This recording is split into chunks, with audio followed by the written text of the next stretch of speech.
What's going on, guys? Welcome back into the channel. In today's video, we're going to be building upon my last video, and we're going to be talking about true overalls for players on the offensive side of the ball, and talking about which archetypes matter for players on the offensive side of the ball. Now, we're going to be taking a look at it from the perspective of which archetypes determine a player's true overall and true value.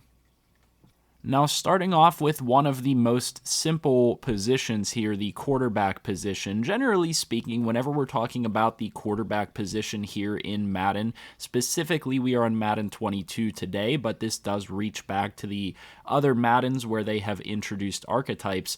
We are talking about a position where all of the archetypes almost simultaneously increase with each other. Now, there are some minor differences. Not every quarterback is going to be a good scrambling quarterback. However, field general, improviser, and strong arm are generally going to increase together. You can be a very good field general and improviser and even scrambler without being a good strong arm quarterback, though. That is almost completely determined on throw power, or very heavily weighted towards throw power. So generally speaking, whenever we are talking about the true overall of a quarterback here in Madden, I like to point people towards field general and improviser as the top archetypes to let you be influenced by.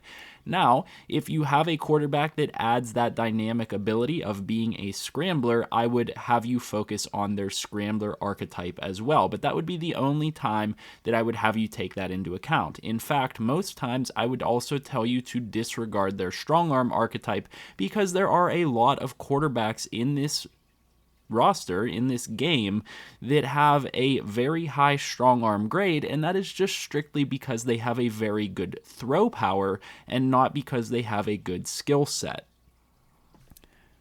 Now, that is not to say that a player's throw power is not important to what they do as a quarterback. It's obviously important to have solid throw power to be able to get the ball to your target quickly and get it past defenders, as well as being able to throw the ball deep downfield. However, this becomes a more major problem as you get further into franchises, and that's going to be the case with a lot of these positions, is players come in the randomly generated draft classes as very unbalanced players and things of that nature, and so it creates big issues with very unbalanced players. You'll see a lot of quarterbacks come in with high throw power that gives them a much higher rating than what you see their actual true overall should be.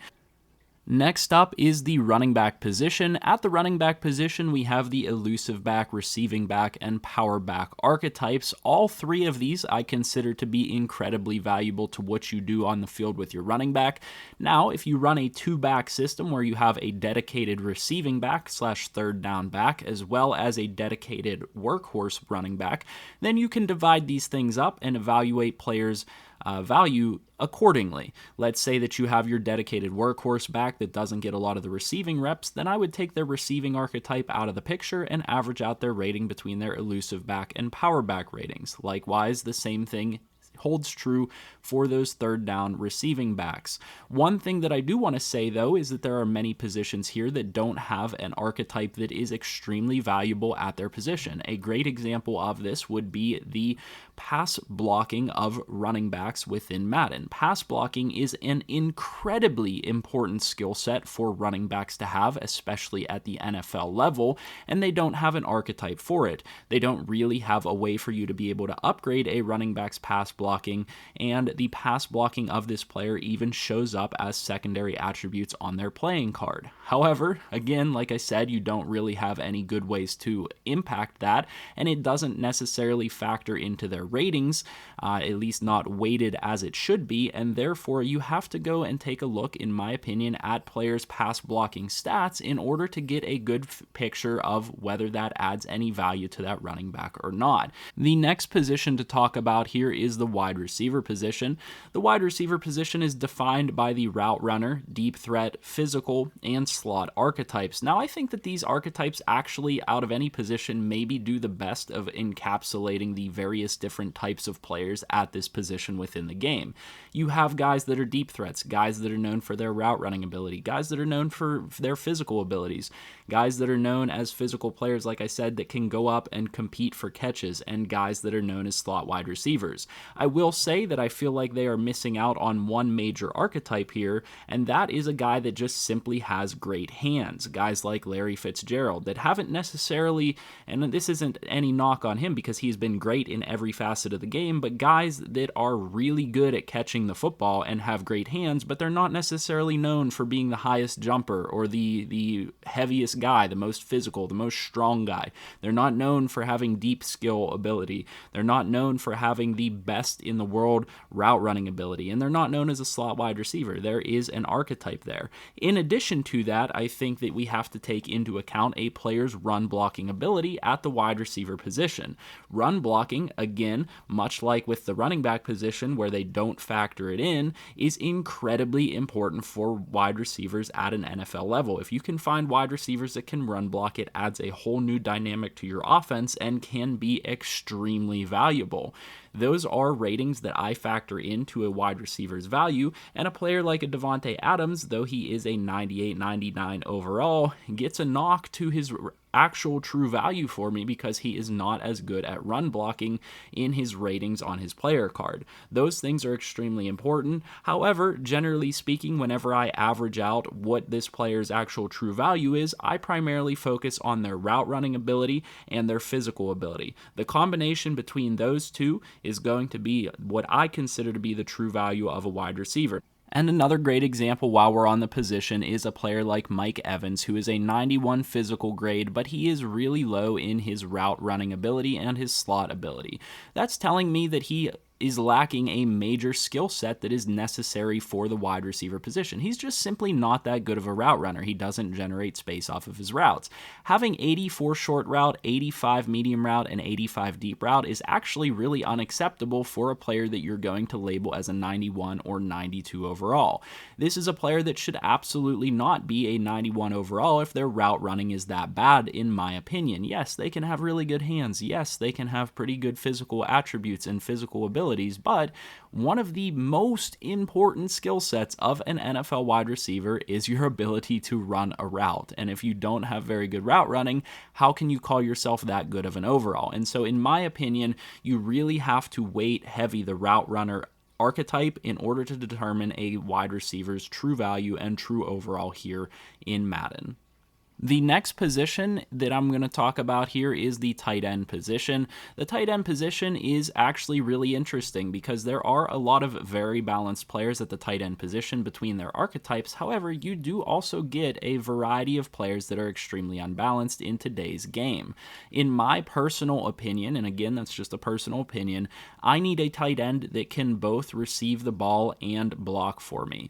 Tight ends like a Darren Waller are labeled as a 93 overall, but in reality, I would consider their overall to be significantly lower than what they are labeled as. Yes, they are a very good receiving threat. Yes, they have that 93 vertical threat archetype, but if you combine that ability with their overall skill set, including their run blocking ability, then their overall would be extremely low in comparison to what that 93 overall is. In fact, I recommend that most people, whenever you go to upgrade your tight ends, just focus on the possession archetype because it is going to distribute stats between the vertical threat archetype and the blocking archetype. You're going to get a good distribution there, and you'll get upgrades to your run blocking stats that are extremely important. So that's not to say that Darren Waller is incapable of blocking. He obviously has, 59 run block. He can go out there and chip somebody. He's not going to hold on to his block for very long. He also has really good awareness, so he knows where he's going to block. He's going to get on the player that he needs to get onto,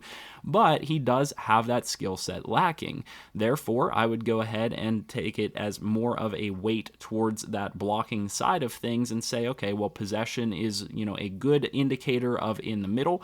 I would say he's closer to that possession grade. This is one where I wouldn't straight add them all up and divide them out, as when you do that, his grade would come out to around an 82 overall. I think that that's a little bit too low for a guy like a Darren Waller, but I think that his entire skill set combined represents closer to somewhere in that 85 to 88 overall range.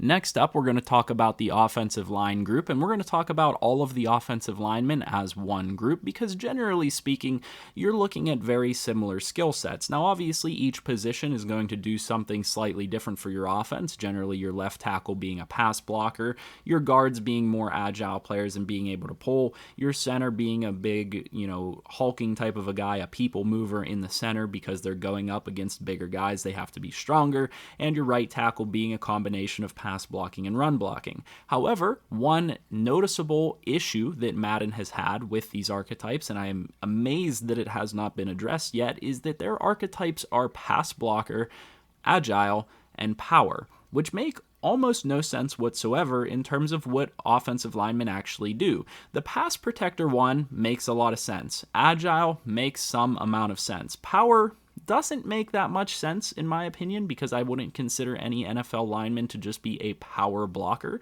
Generally speaking, offensive linemen are going to be good at run blocking or pass blocking. They're not good at the power end of things. I mean, I guess you would just be talking about their strength at that point. It seems almost as if they were going for a power run type of a thing and a zone run type of a thing, but then if they're going to have a power archetype, why wouldn't they have a zone archetype? So it's kind of confusing and misleading what they're doing here. And again, why would they not just have a simple run blocker archetype or a puller archetype for pulling linemen or a screen protector archetype or something of that nature that is more directed towards what these linemen actually do? And so, from that perspective, you really kind of have to take linemen based on their stats. I actually don't really pay attention to their archetype overalls at all. I pretty much formulate an overall completely on my own based on what I see their stats are. So, generally speaking, I'm looking at their stats and I'm trying to determine what they have in terms of a balance between pass blocking, run blocking, as well as their tertiary or secondary attributes in terms of their blocking, in terms of run block power, pass block power, run block finesse, pass block finesse. One of the things that I've noticed is very often within franchises, you'll see players, especially coming out of the draft, that are very high in one area but very low in another. So I went ahead and took the liberty of editing some of the stats here for Andrew Norwell to give you guys a good example of what I'm talking about here with the line group, because I find this to be one of the biggest issues and the biggest negligence on the part of EA that I've seen from them in terms of their rosters and their archetypes. So what I did was I gave Andrew Norwell 1 speed, 1 acceleration, 1 agility. I took down his pass blocking pretty far, his run block finesse, his pass block finesse, and I just gave him really good strength, really good run block power, and really good pass block power. Now, would you say that this player is an 87 overall? I would say that this player is nearly worthless because of his imbalanced skill set, his inability to move, and his, basically, like I said, unbalanced skill set and lack of important skill set for that position. He has no ability to affect the run block with his footwork or the pass block with his footwork, which is essentially what finesse is, and that's creating a massive problem. He's also not going to be able to pass block for you. So yeah, he's a great power lineman. He's going to have that 87 overall power archetype, but look at his pass block archetype, look at his agile archetype, and I don't know what his run blocking archetype would be. It'd probably be about a 70. And if we actually factored in his physical abilities, it would be a 0. This is not an 87 overall lineman, and this is the biggest issue and mainly the reason why I wanted to get into these videos. And then we go ahead and take a look at the fullback position. Now, the fullback position is a position that if you even utilize it within the game, and I like to utilize fullbacks a lot, generally speaking, you're not going to throw the ball to this player and you're not going to hand the ball off to this player unless they're wide open or unless you see a short yardage situation and you just need to get a quick yard on a quick hitting play. You're not expecting this guy to juke anybody out or make a move. And so the utility archetype for fullbacks is almost completely negligible. And most fullbacks within the game, most good fullbacks within the game, are going to be dominant in that utility fullback archetype. And the problem with that is that inflates their rating. It inflates their value significantly. Now, you do have quite a few players, actually, like a Patrick Ricard, that are very good blocking fullbacks, and that is the true measure of whether this fullback is valuable or not. And I know that this isn't an important position for a lot of people, so I'm not going to spend a whole lot of time on it, but mainly my point here is that you want to focus on the blocking archetype for fullbacks, and as a utility fullback, you are probably being overrated because those skills just simply aren't used. The playbooks within the game aren't designed to utilize those skills, and there are very few plays in the game where you actually will be able to utilize those skills.